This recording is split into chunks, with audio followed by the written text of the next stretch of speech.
Hello everyone, good morning সবাইকে। আমি তোমাদের অন্তরা চলে এলাম তোমাদের সাথে নতুন একটি মিনি ব্লগ শেয়ার করতে। বড়োদেরকে আমার প্রণাম আর ছোটোদেরকে আমার অনেকটা ভালোবাসা দিয়ে আমি আজকের ভিডিওটা স্টার্ট করছি। তোমরা সবাই কেমন আছো বলো তো? আশা করছি তোমরা সবাই ভালো আছো, আমিও ভীষণ ভালো আছি। ঘুম থেকে উঠেছি আজকে ওই ধরো 6টার দিকে।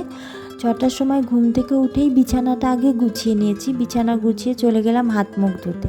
হাত মুখ ধুয়ে এখন একটু ফ্রেশ ফিল হচ্ছে। এরপরে এলাম চুলটা আঁচড়ে নিতে। আর আমি না সবসময় তো সেজে গুজে থাকতে পারি না, আমার একটু এলোমেলোভাবে থাকতেই ভালো লাগে। কেন জানি মনে হয় ন্যাচারাল থাকাটাই বেশি ভালো। ইভেন আমি আমার ভিডিওতে কোনো ফিল্টারও ইউজ করতে আমার খুব একটা ভালো লাগে না। তারপরে কি মাথাটাতে আছড়ে এলাম বাইরে। আজকের ওয়েদারটা না ভীষণ থমথমে। দেখো এই পুকুরটাতে কত জল হয়েছে। এই কিছুদিন আগেও কিন্তু এত জল ছিল না। আরে এত গরম পড়েছে, একটু পরেই মনে হচ্ছে বৃষ্টি আসবে ঝমঝমিয়ে। তারপর কি ঘরে এলাম। ঘরে এসে মা বলল চাটা করতে। চা করে নিলাম। চা করে আমি আর ভাই মা গল্প করতে করতে চা খাচ্ছিলাম। আর ভাই তো স্কুলে চলে যাবে, তাই ও সকালের জলখাবারটাও খেয়ে নিল। খেয়ে ও স্কুলেও চলে গেল। এবার আমি একটু বাইরে দিয়ে হাঁটছি। আর আমাদের না টাইম কলের জল চলে আসে, মানে আমাদের এখানে তো একটা টাইমে জল আসে।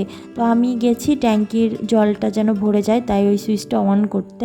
আর আমাদের যেহেতু বাড়িতে মোটর বা কল কিছুই নেই, তো এই ট্যাঙ্কির জলটা যদি ঠিক টাইমে না নেওয়া হয় আর ট্যাঙ্কি যদি ফাঁকা হয়ে যায়, খুব মুশকিলে পড়তে হয় আমাদেরকে।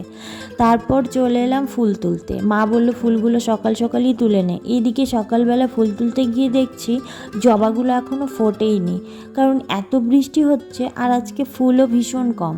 তারপরেও যে কটা পেলাম সব কটাই ফুল তুলে নিলাম। এর মধ্যেই জলও ভরে গেছে ট্যাঙ্কিতে, তাই আমি ওটা অফও করে দিলাম সুইচটা।